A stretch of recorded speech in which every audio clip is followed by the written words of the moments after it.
آسمہ شیرازی پاکستان کی صحافت کا ایک بڑا نام ہے۔ ٹویٹر اکاؤنٹ پر 3.8 ملین فالوور رکھتی ہیں، مگر تاریخ کی درست سمت میں کھڑا نہ ہونے کی وجہ سے عوام نے ان سے لا تعلقی کا کس قدر اظہار کیا ہے وہ آپ اس مختصر سے ویڈیو میں دیکھیں گے۔ 0 ریٹنگ کے باعث اپنے چینل پر بوجھ بن کر رہ گئی ہے۔ اس پوسٹ پر موصوفہ کو صرف 58 لائکس اور 13 ری پوسٹ ملے ہیں۔ دہشت گردی جیسے اہم موضوع پر اس ٹویٹ میں موصوفہ کو صرف 40 لائکس اور 7 ری ٹویٹ ملے۔ ٹرمپ کا سرپرائز کے عنوان سے اس ٹویٹ میں موصوفہ کو صرف 36 لائک اور 7 ری ٹویٹ ملے۔ عمران خان کے مخالف نیریٹو بنانے کے لیے یہ ایک اور پوسٹ جو انہوں نے اپنے فیس بک پیج پہ کی، ان میں صرف 22 لائک ان کو ملے ہیں اور صرف 1 کامنٹ ملا ہے۔ مسلم لیگی وزراء جن کی عوام شکل نہیں دیکھنا چاہتے، ان کو جب اپنے پروگرام پر بلاتی ہیں تو آپ دیکھیں 4 لائکس اور کوئی ری ٹویٹ نہیں ملا۔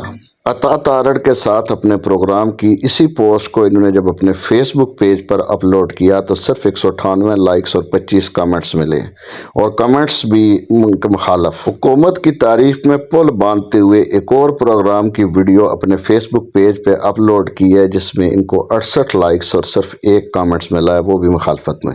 اپنے ٹی وی ٹاک شو کے مضبوط پینل کی ایک اور انہوں نے ویڈیو اپلوڈ کی ہوئی ہے، آپ دیکھیں ٹویٹر پر، جس میں 28 لائک اور صرف 10 ری ٹویٹ ملے۔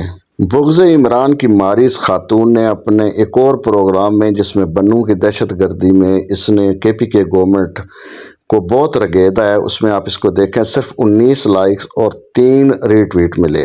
عمران خان کی صحت سے متعلق ایک سنسنی پھیلانے والے اس پروگرام کو انہوں کے صرف 14 لائکس اور 1 ری ٹویٹ ملا ہے۔ نواز شریف کو پروموٹ کرنے کے شوق میں ایک بڑی سی تصویر کے ساتھ اپنی جو فیس بک پوسٹ ہے اس میں ان کو صرف 40 لائک ملے اور 3 کمنٹس، اور وہ بھی مخالفت میں۔